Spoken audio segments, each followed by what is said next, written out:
Hey guys, welcome back. Hope you had a good Friday. What a week it was. Let's talk about GME real quick. Let's see. What was Monday? Monday was the 22nd.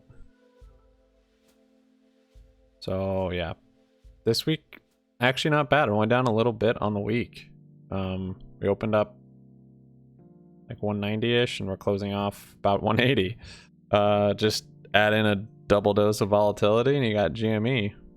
So really it's holding above this this 180 moving average right now.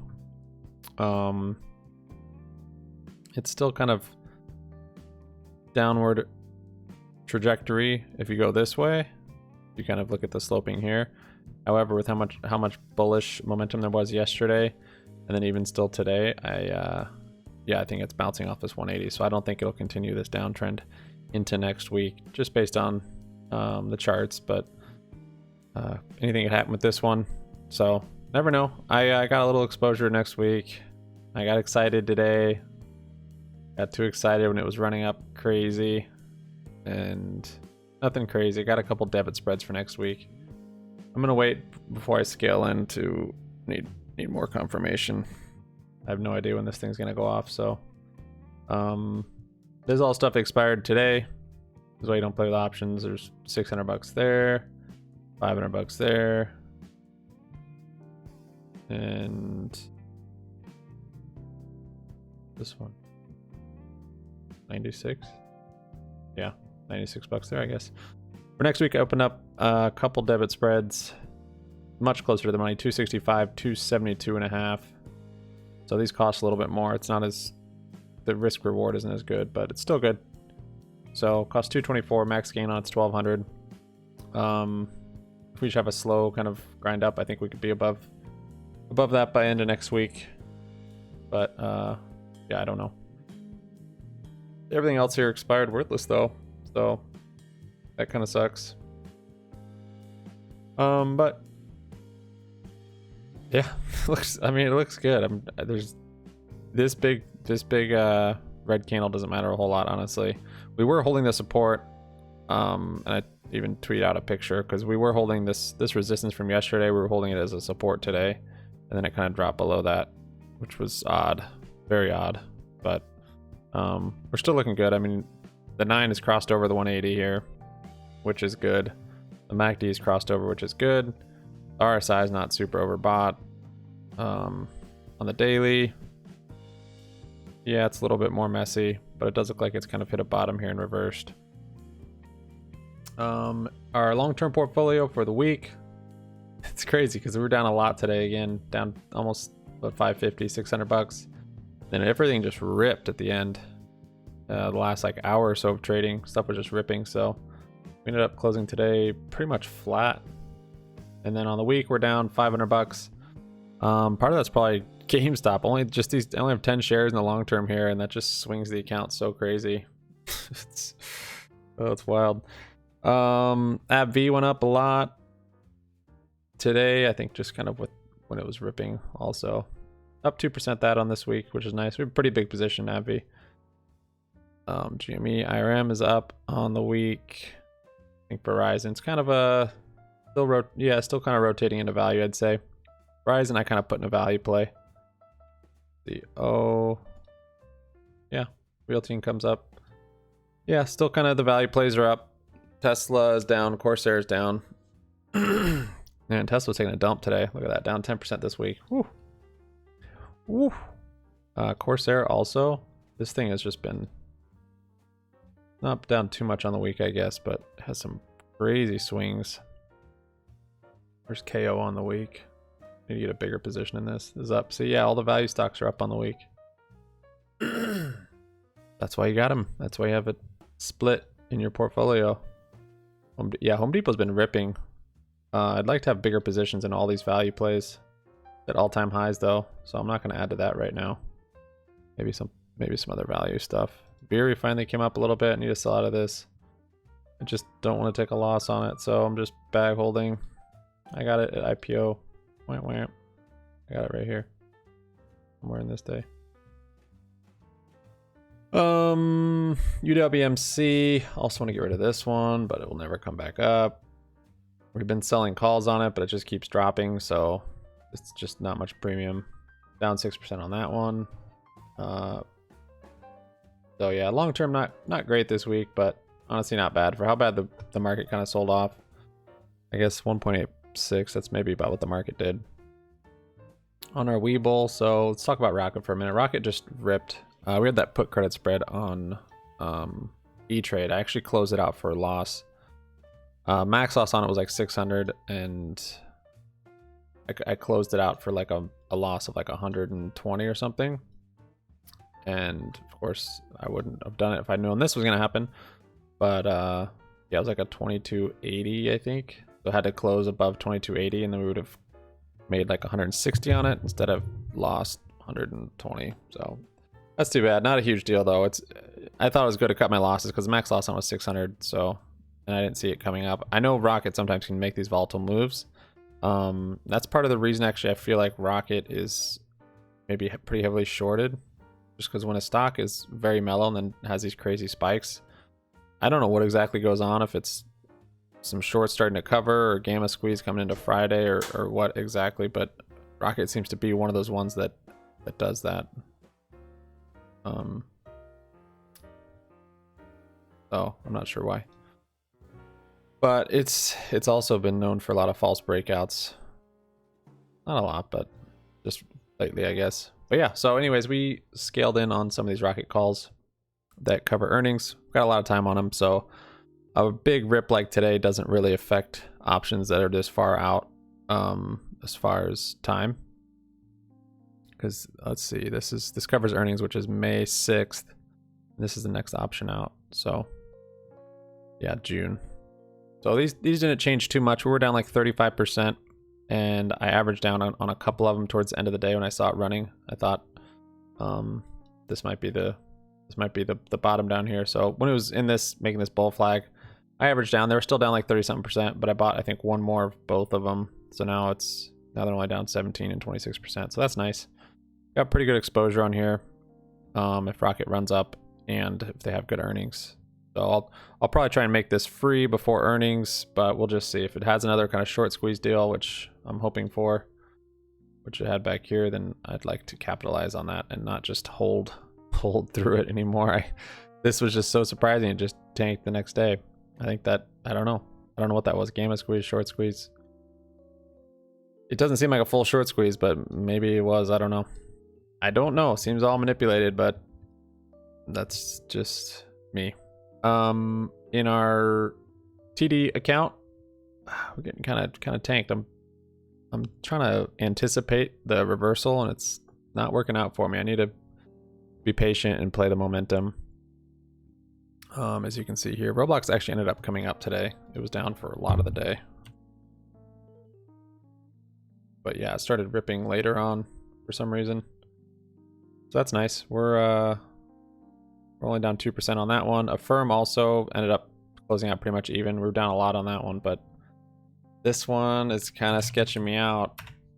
I kind of tried to time the bottom here a little bit, thinking it's about to run, and we'll see. Today looks definitely better than yesterday. Yesterday it was making new lows. So I don't know. Hopefully I'm not bag holding this one a while. This one could consolidate down here. I like this one though, honestly, for long term. I don't need more of this kind of exposure in my long term. I like Square for the long term. So this will be a free share one I'll do with this account. SLGG we got back into, and I kind of had some hesitation.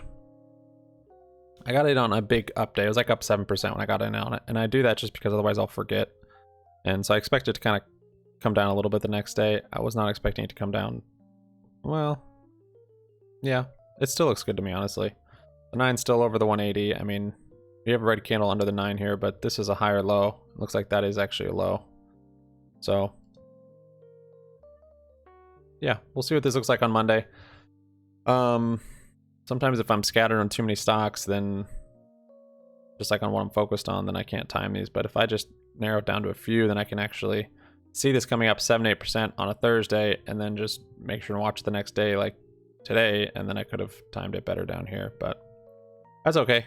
I think it should run up and make hopefully make new highs. $12, $15 and beyond. So eyes is another one I'm swing trading. This one, I looked at it again. It's like maybe it was coming down a little too quick to just come back up. Maybe it needs to consolidate. Yeah, I kind of go back and forth on this one. But it looks like it's holding above this 180, which is nice. It did have a big swing though today, or yesterday. It was up. I top ticked it pretty nice here in the morning. Got pretty excited this morning with everything running. So I grabbed it right there. Yep, and it came down. It's tough to trade in the first hour or two, really. It's like sometimes it's right, but oftentimes I feel like it's just stuff's gonna fill in gaps and go the opposite direction if it had a lot of run pre-market, which this did. So that's my fault. But actually it still looks good. And now this last hourly candle, it's green, it's above the 9 moving average. MACD still looks good. So I'm still happy with this. I'll show you, I think we put that in here. And then I also got TCAT. Got back into TCAT, got back into eyes. These both look good. TCAT has a nice solid consolidation here. And we'll see. Yeah, it's not, I mean, it's not shown its bullish trend yet, but it looks like the bearish trend is hopefully over. Still above the 180 moving average, and it kind of bounced off this support right here, kind of bounced off the resistance back here. So really looking for bigger volume. I shouldn't have got into this one when I did, because this one could be a while. Same with the firm. So I got in on a green one. I was like, okay, green candle above the 9 moving, but we're not, there's not enough volume. MACD hasn't crossed over. It's just, if you want, you know, 2 out of 3 indicators. And again, I'm trying to get these early, so I might hold this one for a bit. We'll see. But yeah, my plan with this one, I'll probably sell it out at once I think it's a top, not try and make it free. This account though, yeah, not too bad. I mean, a lot of the stuff's down. 40% on Tilray, 40% on Helicity, all the 30% on SFTW, FRSX, 35 on NBY. So all those like hype stocks just have been corrected last month, and so my swing trades are just, they got worked. But I think we'll be all right. We're doing all right because we have the long term. That's what's up. I sold a Rocket call today when it was running up, especially since Rocket tends to have false breakouts. We'll see. Hopefully it continues on. And I can always just roll this thing over. It's a 25.89, so it's right about up here. 25.89 expires next Friday. So we'll see if it's gone crazy by then. Yeah, I'll just roll it up to a later one. Or I was thinking I could just kind of swing trade the covered calls. So if on Monday this comes back down, you know, it's a 4% down or something, this will gain value, this call, and then I could buy to close it. You know, if I wanted to, it wouldn't be much. It'd maybe be $10 or $15. Probably not worth it, but you could always just kind of swing trade those. I've done it with my Airbnb calls a little bit. Basically, I'll sell a call, and then if the stock really starts dropping the next couple days, I won't have to wait the entire time. I can just buy to close it back early, and even sell another one even lower strike. But this one has a big bump up, sell a call, and then if it starts to come down, I could buy to close it, and then that's just in case it keeps running back up. So kind of just because then I could sell another call if it runs back up. Kind of weird to think about, but could do that. Could do with that. There's not a lot of premium on these Rocket calls because there's nothing. There's this cheap stock, so no big deal. CRSR, this bugger, man. Let me show you E-Trade. Show you what you guys did today. Wow, did a lot. About to open. So I bought those calls. Closed. I guess this is all the closing of the. I didn't do this. I think they did this. Closing those. Ever sold to close? I don't even know. I don't even know what that is. But yeah, CRSR. Actually, that's good. I didn't get more CRSR today. These CRSR calls, man. I'm sketched out that they're too far out of the money. It's just the stock keeps dropping. It's a $60 call, and that was much more likely when we were in a nice trending up pattern, and it was looking like this, and we're almost hitting 50 on the high, and we're gonna have good earnings, and this thing's just been tanking. This has got to be getting shorted a lot. I mean, it just is unrelenting. Big run up today, and then up, or yesterday, and then it's just there's no support here either. I mean, it's nothing. Support's not till down maybe 27, or even down here at 26 and a half. So I need to just be patient on this. I keep buying calls on it. $60 call right here. So you're down 75%. So if you want Corsair exposure, they're cheap now. Holy smokes. I may be too far out of the money. I don't know. I've still got these put credit spreads on it, which are nice. Because these just kind of gain value as Corsair stays above 30 bucks. I was gonna open up another credit spread, but I really don't have any buying power in here right now, which is sketchy. Got all these shares that tanked in here too. CPSH down 43%. These MP calls, MP keeps running. I don't know, somehow when I bought the MP calls, I just paid a huge premium. I bought them somewhere back here, and on green days this thing hardly goes up. SXC is down 30% on here. Yeah, a lot of red. ACIC is down 30%. That's huge. Huge. But follow us on Twitter at Happy Money YT.